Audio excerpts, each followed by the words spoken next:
Welcome to the Strength Athlete Podcast, episode number 26. It has been a little while since we've, been regularly putting out podcasts, but that's something we're hoping to change in 2019.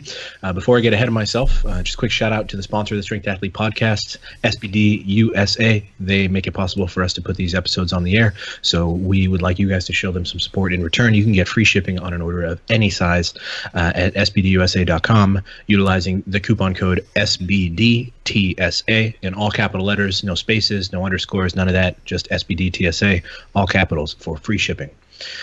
Cool. So before we kind of get into the podcast, we were, thinking of getting into a little bit of a Q&A and kind of just a general talk about what's been going on. Obviously, there's been a little bit of an elephant in the room when it comes to the strength athlete and, some changes we've had on our horizons this past 3 to 6 months. And we had, a lot of people were upset. And we want you guys to know that we, regardless of timing, we as a team made the moves that were required to set us on the path forward. And our goal now is just to look forward and do things well and keep doing things the way that we've done them up to this point and just find new ways to innovate and improve. That being said, let's talk a little bit about what everybody's been up to this year. It's been a busy year for the TSA team. I know Eric has been starting a gym. Why don't you tell us a little bit about that, Mr. Bodhorn? It's been a project that's in the works for quite a while, but especially for the past 6 months, basically since Worlds in June, it's been just hitting the ground running and working on getting the space ready. We had 4 units that we combined into one and turned it into a pretty awesome space for powerlifting and weightlifting and everything you can think of. We got all kinds of awesome stuff there, but man, it was a serious undertaking trying to bring all that together. Bryce was super helpful with everything and continues to be. So we're doing some good stuff. We got a meet coming up in March, on March 16th, USAPL meet. It's going to be the first meet in Fort Collins. There actually hasn't been a meet here, especially USAPL. So we're excited about that. Got a lot of local people signing up for it and even people flying in for it from various states. So looking forward to that and just kind of growing the scene out here. The Eric Bodhorn Classic. And I think Eric mentioned that Bryce was helping out there, and that's a bit of an understatement. It was like a giant undertaking for everybody that was friends with Eric, I think, for the past 3 to 6 months. It's been very long days and weeks, with the exception of me, conveniently located in California. I've been kicking my feet up and enjoying the show. And then, Joe, you've been kind of jet-setting across the country. What's new with you, man? I competed recently and have not been back on the platform in a very long time. So that was really cool.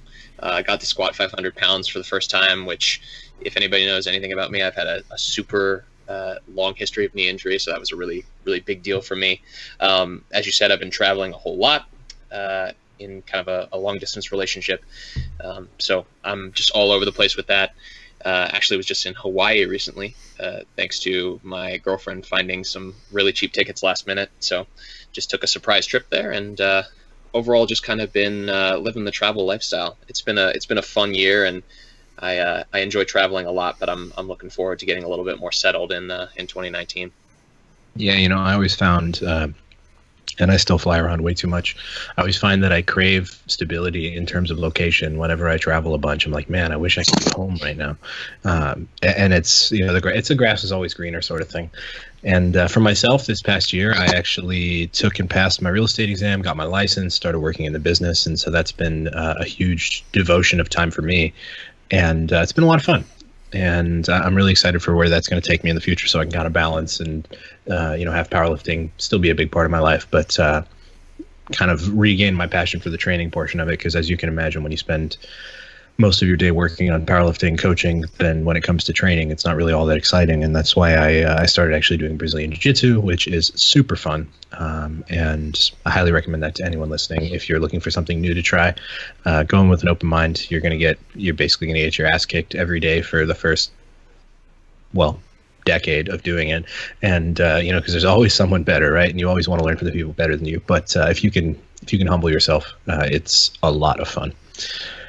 All right, all that out of the way, I think we can get into some of these questions and answers. There's People always send in an array of fun questions whenever Bryce puts out the canvas for the Q&As, and I think the majority of what we can talk about here is related to training, and that's kind of rightfully so, right? That's I think where our most accepted expertise is for us as a group.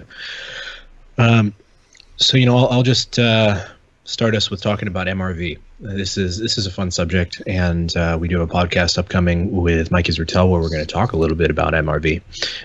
So the question was, how do you identify maximum recoverable volume in athletes? So what do you guys think would be just some quick signs? Let's say someone is in the middle of a training block, because actually, before I get ahead of myself here, in terms of before getting into training, if you want to just pick a number for someone, not possible. And frankly, finding the number is technically impossible because it's constantly moving based on a number of variables. But what sort of things do you guys think can help someone identify whether they are at, above, or below their current maximum recoverable volume in the middle of a training block? Are you recovering? Yeah. Good answer, Joe. But beyond that, are you recovering is vague. So like there's signs that you can pay attention to on a regular basis, things that would typically be called overtraining, maybe. Yeah, if you have a well-designed training approach, I think you can look for signs that the athlete is making adaptations on a week-to-week basis. Are they able to add load? And then, on the downsides, are we seeing any signs of aches and pains that result from just doing too much work?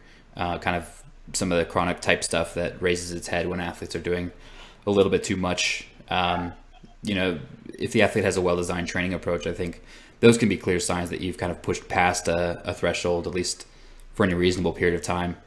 I don't really think that athletes need to be at or just below that MRV most of the year. And I think it's best to view it as kind of like a range of functioning in productive training. Definitely. Usually top sets can be a pretty good indicator of how you're recovering. You can, kind of take a look at your estimated 1 rep max, and as long as that's increasing or at least relatively stable and not having some kind of a consistent downward trend, then you're probably recovering pretty well. Yeah, I also think if we look at a little bit more abstract concept of just general, like, how are you feeling going into the gym? What's your energy like? How long does it take you to warm up? Do you need a few extra minutes of bar work to really get into it? Maybe even other stuff outside of the gym, like, does your sleep feel disturbed? That kind of stuff. All that can definitely play into it. I will say, like, from observation, like, that dose-response relationship between the amount of training someone's doing and the amount of progress they're making. Like, you guys have seen that graph where it's kind of a bell shape. Like, on the upslope, the more volume you're doing, the more progress you're going to make. And then there's kind of like a flat portion at the top where doing more volume doesn't necessarily mean more progress. And then the downside, where if you continue to do more volume, you get downward progress, like Eric was saying.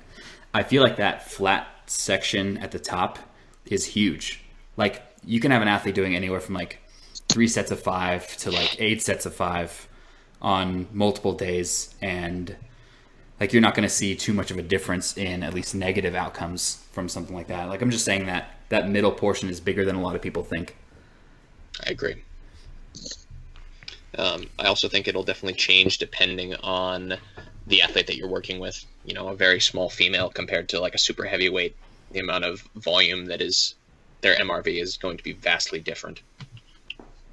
Right, and like Bryce said, the range that he's talking about there is kind of minimum adaptable volume to maximum recoverable volume, right? MAV to MRV, and realistically, you want to be somewhere in the middle. And the fact of the matter is that most programs, unless they're extremes, unless you're doing 1 set of 3 once a week, and on the flip side, unless you're trying to do 10 sets of 5, 3 days a week, you're probably going to fall somewhere in the middle.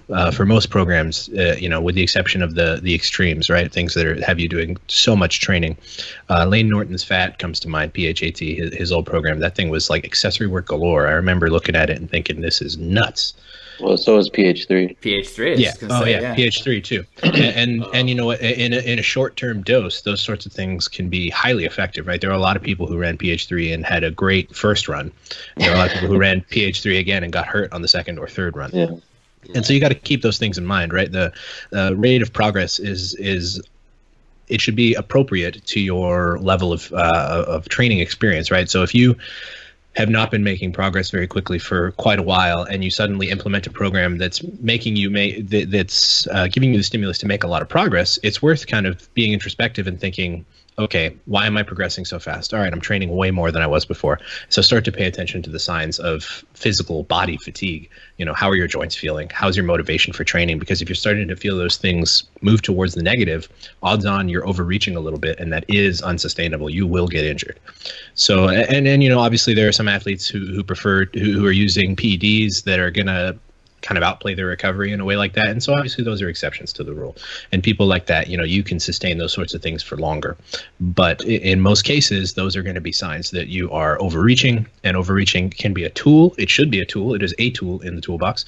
We actually did a podcast with Dr. Mike Zordos on overreaching. If you have not listened to that from our previous episodes, I would highly recommend it. That's actually one of my favorites.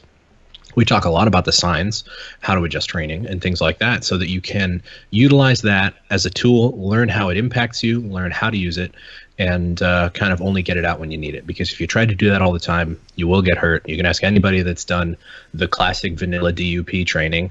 They pretty much all of us, myself included, have gotten hurt doing that.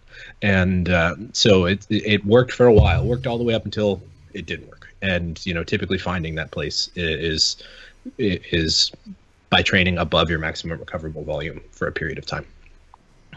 So moving on to, you know, another concept here, I think planned rate of progression is an interesting idea, right? Because we, you know, depending on the length of training blocks you write, you know, I think 4 weeks is kind of the standard training block length for pretty much every coach everywhere, right? Most people, if you were to make a bell curve, it would have a very high center point around the 4 week mark for coaches in general. And, you know, whatever the reason for that may be, I think it's that most people can recover from training within 4 weeks.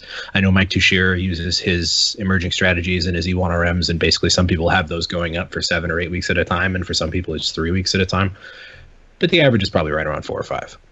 So in those 4 or 5 weeks, what do you guys do to determine your rate of progression for yourselves or for an athlete, right? You have a goal for every training block. And, you know, and in everyone's mind, the goal of every training block is to PR always, right? You want to PR every lift and every accessory lift, every training block ad infinitum. And, you know, on the one hand, that's a fantastic goal. But on the flip side, let's just say it was possible. How do we plan for that? What do you guys think? What's the question? How to plan a rate of progression? Yeah. So how would you plan at the beginning of a 4 week block, and you have goals for what you want to hit in week 4, or maybe you don't, you know, how do you plan not only where to start, but how to progress forward from there?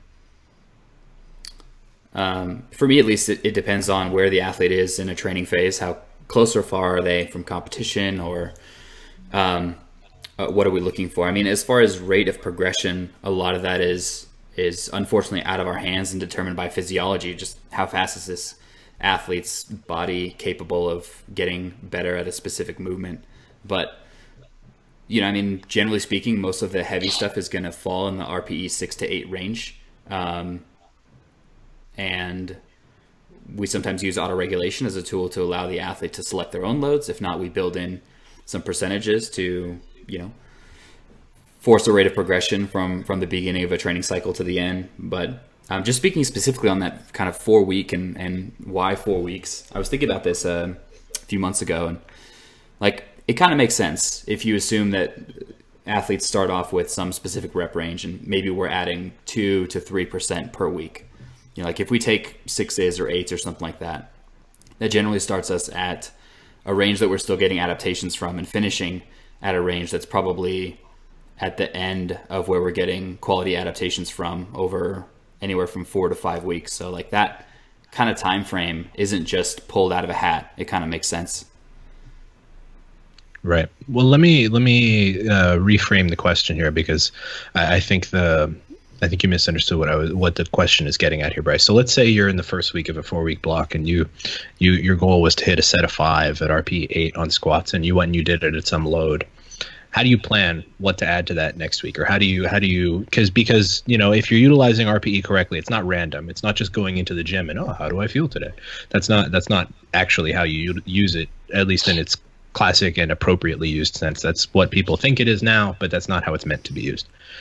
So aside from that, how do you approximate what your goal should be for the next week, and then how do you go in the next week and determine whether or not that's appropriate? So if I'm setting up a volume block, I'll usually have the first week be the first target working set be something like a 5 or 6 RPE, and that puts them in a range that's comfortable and allows them to add weight to that same set and rep scheme over the next 4 weeks. And it ensures that there's room to progress from there. So maybe week 1 is your first set is going to be targeted at 5 or 6 RPE. The next week might be up 1 RPE, which is usually going to be up like 3 to 5%. Then the weeks following that might be up like half an RPE, which is usually 2 to 3%. So it goes in line with a standard kind of percentage progression, but gives you a little bit more freedom. And a lot of times doing that, you'll find that once they get to weeks 3 or 4 in that same set and rep scheme, they're hitting weights that are 40, 50 pounds heavier than where they started at similar RPEs to the first few weeks, and you can still string that out even a little bit longer sometimes. Well, let me ask you, Eric, are the first few weeks adaptation inducing, or do they just build up to the last few weeks, which are adaptation inducing? If it's a new approach, like a new exercise or something like that, then yeah, it's meant to be kind of an intro week to get them used to the training layout and that exercise and that type of thing. So it's meant to be an introduction to that exercise and that rep scheme, and just give them a starting point for that. I think it's important to remember in this context, though, that the top set is just an indicator of readiness. That's not the work that you're doing for that day. There's other volume that is driving the adaptation, and part of the reason why you're able to put more weight on the bar the subsequent weeks. I wasn't referring to top sets necessarily. I was saying, say you have 3 sets of 10 on high bar squat, and your target is 5 RPE. You're going to be maybe at like a 7 or 8 RPE by the end of that. By the time you get to your 3rd set. Or your 4th set if you're adding volume over the next few weeks. But it doesn't necessarily have to be a top set with background volume. It can just be straight sets where that first set, your target is maybe a 5 or a 6, and then as you work your way through the next few weeks, your first set target might be 7 or 8, something like that, just to ensure that you're adding some weight to the bar. Right. And there's volume going on there anyway, is kind of the point that I'm getting at. Right. It's not just that one set a week isolated. There's other work being done, and as we know, volume is the primary driver of progress over intensity. So, I think the general theme here is plan to start a little lighter than you probably want to, and you can take bigger jumps week to week in a training block than you typically would. For most rep ranges, the higher the rep range, the broader the range of intensity you can increase in it. I would, for the most part, right? So you can take a set of 10 from, the bottom of the stimulus range. There's probably 60, 58%. You can probably take that all the way up to like 74% if you're feeling really strong, maybe a little more. And if you're female, you could probably take it up to like 89%. And so because you ladies are nuts. And then you put 5 more pounds on the bar and you can barely do a single. It's so weird. But you kind of just have to know. And then when you get down into triples, doubles, singles, you should know that you can only add 5 or 6% to what you're doing for those typically. And so, learning to understand how you plan a rate of progression is largely related to the athlete. It's largely related to their strength level, largely related to their mental ability to plan ahead of time like that. Because some people, I'm dealing with a client like this right now who, he wants to go in and add 5 kilos to every lift every single week. And that's without like wave loading. He doesn't want to come back down 15 kilos at the end of the block to add 5 total. He wants to add 5 every week forever. And if I keep doing this, I'll be squatting 2,000 pounds by the end of 2019. Yeah, the Ray Williams approach. And so it's the fact of the matter is it's unsustainable isn't even the word. It's impossible. It's when you're a novice, you might be able to do that, right? When you're making just ridiculous adaptations at such a fast rate, you could probably get away with 10 pounds a week. But when you're already squatting 600 pounds, I'd be extremely pleased with 10 pounds every 8 weeks. It's especially as a 200-pound male. It's just one of those things that not really realistic. And I think that's probably the operative word when we're talking about planning a rate of progression is be realistic. Understand that, success at the end of this training block can be as much as 5 pounds over what you've done in this rep range before, as little as 1 pound over what you've done in this rep range before. And if you can repeat that, and I don't necessarily advocate for planning for 1 pound progressions, but if you can repeat that, then that's awesome because you can do that 4, 5, 6 times through the course of a year.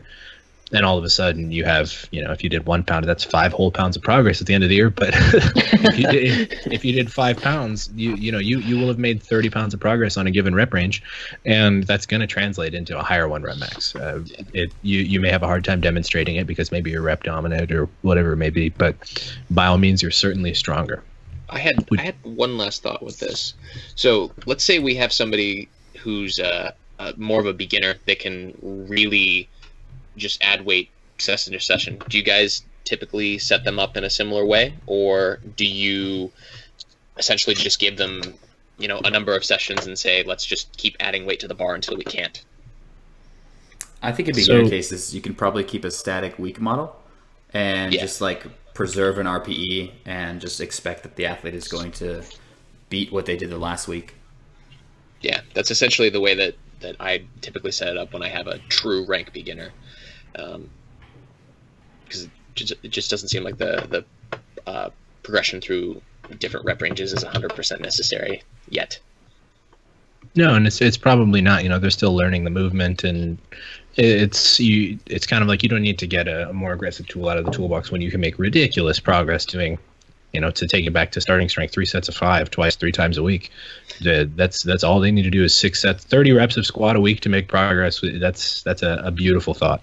I think too many people get wrapped up in the idea of, I'm going to hop on X program and do this much, when in reality you could just probably progress really easily for now. Hold back on that.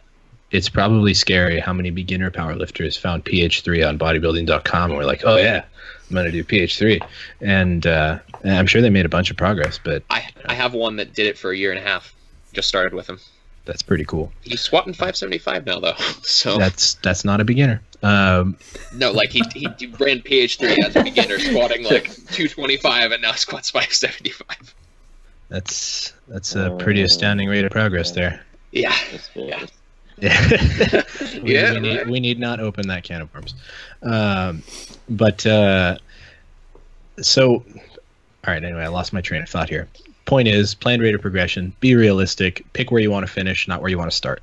And I think that alone will set you up, right? If you pick where you want to finish and you have 4 weeks to get there, then sometimes you'll be a little bit more thoughtful about it. And if you're a beginner, you can use a static week model, like Bryce said. I personally, if I'm writing a beginner program, I like to determine their loads because I find that beginners don't realize how hard they can push themselves. And top sets, they're just heavy stuff, like 1 rep, they feel like it was an RPE 10, and realistically they could do a set of 6 with that weight, and that happens all the time. Moving on.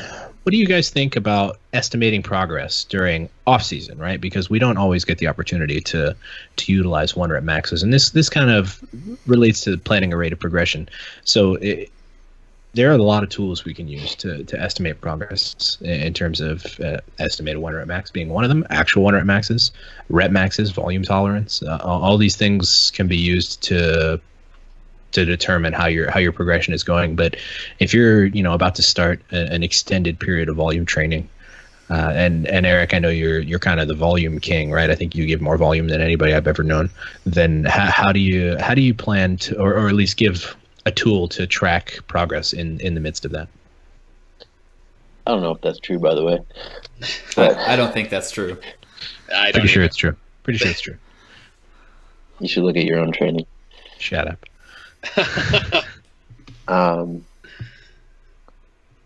So how do we track progress when we're farther away from competition and maybe doing without less specificity? So I think it can be good and also fun for lifters to kind of push some non-competition lifts when they're farther away from competition. So like someone who competes with sumo maybe spends some time building up their conventional variations and tries to test their conventional deadlift in the gym or something like that. And if they've been away from competition for a while and they've been able to add 40 or 50 pounds to their conventional variation, a lot of times once they get back to more specific training, they're going to find that building up that musculature and just making that much progress in a different stance is eventually going to carry over well once they get in practice with it again. But I think it can be important to include, both just some higher rep testing and then more exercise variation and pushing different lifts that both coach and athlete think are going to be beneficial for, various reasons. That's a fair answer. You guys have anything to add to that? As much as I think there's a lot of similarities between a powerlifter's off season and their competitive season, like we still care about getting stronger, and maybe there's a little bit more exercise variation in off season. Yeah, I agree with Eric. I think there's a lot of joy to be had and gains to be made by utilizing some subtle variation when it comes to either bar selection or tempo or pause or even strength curve or things like that. But yeah, as far as tracking progress, Hani, I think you nailed most of them. Like we have rep PRs. Are things getting easier over time, even at the same weight? Is my pause squat catching up to my comp squat? These are all ways that we can track progress when we're farther out from competition. Yeah, I certainly agree with that. And, to add to that, how often, in terms of, let's say, per year, what do you guys think in terms of competing or testing 1 rep maxes on an annual basis? I mean, I think it depends on the athlete for sure. Obviously, the lower their training age, the more they're going to be able to test them without it impacting their training too much. The average powerlifter maybe 2 to 3 times a year, something like that, which I think is a lot less than most people would typically think about. On the other extreme of that, remember when we were talking to Preston in one of our previous podcasts, and we were talking a little bit about high school powerlifting, and when they're in season, they're competing basically every weekend, and they're actually able to still get better doing that. And that's kind of goes back to what we were talking about with using repetitive weeks. It's kind of the similar idea, but just you're ending each week with an actual meet. That sounds like a nightmare. Kind of, but if you look at a lot of people's training, like maybe they're doing a single at 7 or a single at 8 every week on a specific lift. And like you can make progress that way for a long time. Even like if the RPE is not too high, that's pretty sustainable for a while for a lot of athletes. And then you just retitle that, instead of single at 8, you say third attempt, and you have the high school model. Right. But for people who are competing and I guess they're after the noob gain stage, 3 to 5 comps, let's say 2 to 5 comps is good. I mean, if you have to look at the amount of time it is between those, that's anywhere from 10 to 26 weeks or something like that, which depending on the rate of progress is a fair amount of time to make some gains. I think 5 would be a little bit aggressive for most people who aren't on like the lower intermediate range, but I think 2 to 5 probably covers everybody from advanced world level athletes to rank novice, right? And note that when we say 2 to 5 comps, that's kind of in air quotes. That can mean 1 rep max testing in the gym too. Absolutely. It's just general single rep evaluation, like the highest stress evaluation of your strength level 2 to 5 times a year in some capacity in training. And then, like we said before, there's a lot of different ways to track progress, right? You can track your best set of 3 at approximately an RPE 8. And if that number's going up, your 1 rep max is probably trending up with it. And that's kind of the healthier way to track progress without putting yourself under those kind of maximal loads so frequently, is to just find alternative ways to track it. And that's, we talked about a few of those already. Now talking about these 2 to 5 times working towards 1 rep maxes annually, what do you guys think about, in terms of training modifications to make in the weeks leading into those?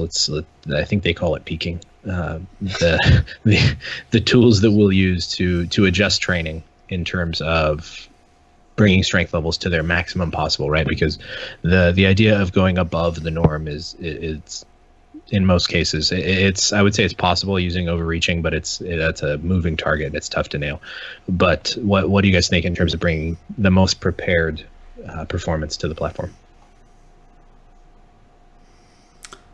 Well, based on some of the research from Pritchard, I think a slight reduction in volume and even optionally a slight reduction in intensity is pretty standard for most powerlifting approaches. I forget what the exact number was, but 30% reduction in volume and like 0 to 5% reduction in intensity or something like that. But I know you guys have a lot of thoughts about peaking, and the only thing that I wanted to add that you guys probably won't cover is that when it comes to peaking, I think we also have the goal of trying to get information, which is why we oftentimes have athletes work up to a single or something like that, or do openers, and a secondary goal of making the athlete more comfortable with their own prospective performances on the platform, which is why we might use things like openers or last warm-ups one or multiple times leading into the competition, so that we can make better decisions for attempt selection. But I'll let you guys take care of questions on structure. Well, I don't think we need to get too deep into the structure of an actual peaking protocol, but I definitely agree more and more with the idea of incorporating heavy lifts for evaluative purposes during a peaking block, right? And obviously nothing to a max, but I find myself more and more writing training blocks that have people working up to a single at 9, 2-3 weeks out on squat and deadlift respectively, to give them a real evaluation of, in the midst of all of this training fatigue without any kind of taper whatsoever, which is, you can make an argument for not utilizing a taper in a peak, but I know for a fact that doesn't work for everyone. But the fact is that gives them just a barometer of where they're at in terms of overall strength. And I think that's an important component so that everyone has a realistic idea of what top end performance will actually look like. Yeah, I agree with the timing of that lift. I think something that I was just discussing with Bryce is that, especially if the athlete is making really good progress still, something that I'm finding more and more is more effective is just a lower reduction in general, keeping the intensity at its highest 2 to 3 weeks out, and then just kind of riding the wave into it. I think it's kind of become a popular thing to talk about lately that you don't necessarily need to be fresh on game day. You just need to be prepared. And the more and more that I write training blocks like that, peaking blocks like that, going into meets with my athletes, the more and more I'm finding it works very well. You just have to be careful in that you're monitoring how the athlete is feeling. So if that was something that you were going to utilize on your own, you just kind of have to keep track and pay attention to your estimated 1RMs, pay attention to that heavy lift that you do as a means of getting information, and say to myself, like, do I really need a 28 to 30% reduction in volume the week of the meet, or 2 weeks out from the meet? Or would it be better for me to just kind of ride the wave into things, maybe have like one light session? Like that's what I did going into my meet. I was making weekly progress. I had one light session, and lo and behold, I squatted 7 or so kilos above what I did in training. So yeah, and I think that's, yeah, go ahead, Eric. I think that's a great way to handle it, Joe. If you can get a feel for your weekly acute fatigue trends, if you have a heavy day every week and you get an idea of how that feels based on your current training volume, you can get an idea of how much you need to pull away in order to feel your best. If that day's continuing to trend upward, you probably don't need to really take away much at all. You can just do, like you said, maybe just one taper day in that last week that's a little bit less than what you're doing previously, so that you're, a little bit more prepared than you were in the previous week. But if you've been going for 3 or 4 weeks and your singles are progressively getting heavier and moving just as well, there's really no need to do like a dramatic, arbitrary taper where you're taking away a bunch of volume just for no reason. And I think if you're in that kind of situation, you take away a ton of volume, then you're putting yourself a little bit more at risk for detraining. So it's kind of a fine-tuning thing that takes time to figure out with coach and athlete. You have to be able to pay attention to, and the athlete needs to be aware of, how they're feeling day to day. They need to attack every training session, but know that not every day is going to feel great. But if that heavy day feels good and is trending upward, then that's a good sign. We probably don't need to change a whole lot going into that meet week. Just kind of playing devil's advocate a little bit, how do you know that you wouldn't get better results if you didn't drop back a little bit more? And that's what I mean, where it's a long-term process where you might go through several meet preps before you really figure it out. Yeah. And you kind of experiment with pulling back a little bit harder, and then you find, well, my squat didn't feel as great as it did, 1 week out or 2 weeks out or whatever it may be. And then you can kind of go back and analyze why that might have been, and then for the next meet prep, try taking away a little bit less, or things like that. So it's a fine-tuning thing, and it's always going to be a little bit different meet to meet and athlete to athlete. Yeah, I think we keep coming back to this concept of, and this has been in multiple different podcasts, tracking how you respond to things. and good note taking is everything. And I absolutely agree with Eric. I've seen instances of that as well where, and this actually is a nice segue into another question, but where it's just been that, some people just perform extremely well in the middle of their off-season blocks, and their actual heavy sets are going up better than they do during a peaking block. And the question you ask yourself is, why do you use the peaking block then? The classic peaking block, right, where you're reducing volume and you're getting into those heavier lifts, when some people just perform better with higher reps in general. And so that's kind of where the modern kind of movement in terms of training approaches is going these days, that the conventional cookie cutter, one size fits all, work up to heavy singles, do almost no volume approach is slowly fading. And you still see it in some of the kind of the backyardy training approaches, but I had a client actually who I had written a whole training approach for her up to a meet, and she was going to a backyardy gym and would go in there, and they're like, now we're going to wrap your knees and you're going to work up to a max. And she was like 2 weeks out, and then she had volume to do, and they're like, nah, you're not doing that. And they put away all the equipment and everybody left. And that's just like a testament to what they're doing. They wanted to do one single and be done for the week. And that's not, more and more data shows that is just not the approach. Yeah. I mean, at the bottom of it, we're just looking at the fitness, fatigue, preparedness model. You know what I mean? Like, these three curves are interrelated, and you kind of have to find the sweet spot for athletes.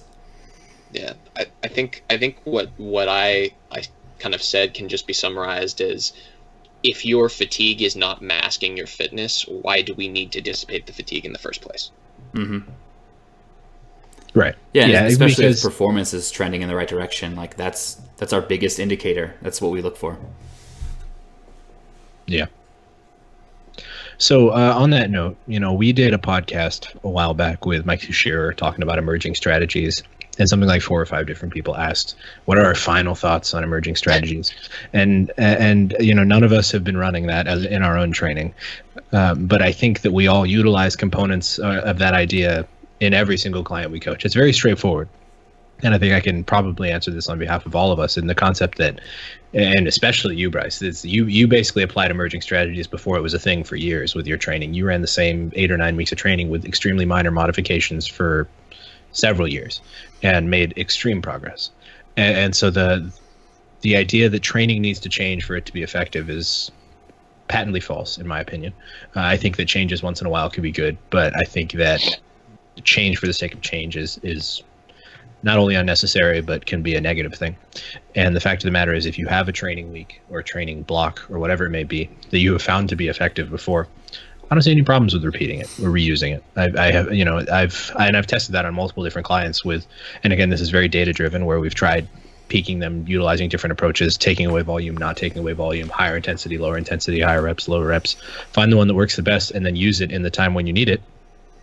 And almost universally, it's going to work as well as it had before, barring some new external recovery stimulus or recovery drain that isn't really being accounted for, something like having a child, which there's plenty of people doing that. And that's kind of one of the big ones that you have to plan for a little bit differently. But there's plenty of people doing that. Yeah, lots of people doing those baby things. Everybody loves to be, pounding the pud, but that's the wrong term. That's actually I'm gonna just step away from that before I get too deep into it. But the point is, we all utilize components of that approach, and Mike has just kind of systematized it and put it into a slightly more, I want to say static, but not quite static. Essentially, reuse this training week until you stop making progress with it, and then make modifications and rinse and repeat, and track which ones work the best and reuse those. And pretty much in every way, I see no reason why any of us would disagree with that in any amount, at least at a surface level. There's just one particular, and that's his idea of time to peak. And I wanted to ask you guys about that. He thinks that after studying the athlete and their progressions over time, you can figure out that there's a certain amount of time before the athlete stops making progress, and this is their time to peak, and this is some definable concept. I wanted to ask you guys what you thought about that. I think if their recovery variables were completely unchanging and static and easily predictable, then that might be true. But even then, your training needs kind of evolve over time. So I like the idea of it, and it can be successful in spurts, but I think eventually you're going to have to make some changes and evolve with the athlete. Yeah. Well, it might be like maximum recoverable volume in that it's a good concept to understand that, like, this is a goal, or this is like something we can figure out, but maybe not as an exact number like MRV. Right. Yeah, and I think, you know, to the idea of, you know, using the same time to peak with different training approaches, I don't think that's necessarily going to always be the case. Like, if you find a strategy is effective, you know, the first few weeks, there's no guarantee that this athlete is for sure going to peak in that same time that this other approach that worked in, say, 8 weeks happened. I think it's more dependent upon the approach. I think Eric's comment about, like, preserving stress and sleep and stuff like that matters a lot too. Like, geez, the wrenches that throws in training is unbelievable. Yeah, like if you think about someone going through a peaking block during summer vacation, there's usually minimal stress. They're sleeping well, eating well, all that stuff. But, you know, you take that same, let's say they're a student, and you put them in finals week and the preparation for that, and they're trying to do a meet like right after finals week, that's probably not going to go quite as well, or at least needs to look a little bit different. Agreed. So I think we could transition to some of or a couple of the quicker questions here. I think we can probably wrap up the long-winded training questions at that. So the first one that I think, Bryce, probably most applies to you, but I think we all deal with this, is what role do you think straps should play in training? You've been a straps guy for as long as I can remember. So I'm a straps guy. Straps are a great tool. It's no secret that high rep deadlifts tear up your hands if you're gripping hook or mixed or whatever. If you're doing multiple sets, straps are a way to help you get through training volume. They almost assuredly make you better at doing 1 rep maxes or low rep sets because the bar can sit a little bit lower in your hand usually. It's like hook grip without the challenge of holding the bar. So, you know, if you're using straps on heavy low rep sets, just be wary that the numbers are almost for sure inflated and you're certainly not getting grip work. So I instruct most athletes to use their raw hands for as long as they can, especially on the heavier stuff, and then use straps for reppy stuff to help them get through their training. Raw grip deadlifts, huh? You ever program equipped hand? Equipped hand and straps. raw with straps. And I think that's a good answer. And you know, I almost and I've teetered on both sides of this argument, right? Where there was a time I was like, no straps, absolutely not. But then the fact of the matter is that your skin just cannot take large amounts of deadlift volume, especially if you're a hook grip lifter, without just absolutely getting ripped open. And I think some degree of grip training is essential. You know, I think that even if you're a hook grip utilizer, a hook grip puller, I think that having some increase in the strength of your fingers and hands and your flexors and extensors is going to be important. And, you know, there's a number of ways you can do that. Working through all your warm-ups and your top set without utilizing straps and then doing your backup volume with straps is one example. There's a lot of different approaches to do that, but I think some balance where you're doing your volume with straps to protect your hands, right? Because if you open up your hands, you're not going to be able to do anything without straps. But utilize the straps in a manner where they protect the integrity of your skin, but where they don't take away from your ability to actually strengthen your grip. Cool. So how do I convince myself I should get a coach? This is a fun question, actually, and answering it comes down to, you know, what are your priorities, and if you want to have someone else handle your training and help you to maximize your progress and monitor what kind of changes work well in your training, potentially help you with your diet to make a weight class up or down, make sure that you're ready on time, and to basically do everything in the background for you that you would otherwise spend time doing yourself, probably overanalyze or analyze incorrectly, then you might want to get a coach. What do you guys think? think you pretty much nailed it. Yeah, I'm with you, Hani. I just think that coaches aid development, not only in the short term, but for the long term. There's a lot of mentality stuff to gain from having a coach as well, in terms of, oh my goodness, I don't know how to handle this situation. What do I do? And odds on an experienced coach, right? Someone like one of us, where we've coached a couple hundred athletes each. We've probably experienced this issue before, be it, a new child, a death in the family, a torn muscle, whatever it may be. The examples of these particular stressors and some approaches of how to deal with them are probably in our repertoire, right? It's very rare that something new comes up that we haven't seen at least once before. And when you're talking about most experienced coaches, they will have a similar repertoire of experience. Cool. Oh, let's see here. There was one other question that I wanted to go over that I can't find right now. So I think we're going to get into the final and most important question of the entire podcast. Eric Helms asks, and Bryce, I think this you perhaps are the only person to answer this. What is Natalie Hansen's secret to having such big guns? Dude, I don't know. She did CrossFit for a long time before. All right, stop it there. We heard the secret. It's CrossFit. Yeah, I don't know. She's heard it here she's first, got folks. Bigger guns than I do. So her and Eric have an off and on bicep pose down competition every time they see each other. Is that true, Eric? No, with Helms. No, Helms. Oh, okay. That's why he's asking the question. Okay. Yeah. That He makes wants to know her sense. secret. We're going to give him the wrong advices. That's fine. Definitely lots of bicep work and completely neglect your triceps. Minimal That's benching. Minimal benching. One set a week. Don't bench heavy or often. Bench neither heavy nor often. Curls, just curls. And pull-ups. Yeah, that'll work. No tricep accessories. 0 tricep work. None whatsoever. All right. So if you're wondering how to get big arms, do the opposite of all that we just said, and you will get big.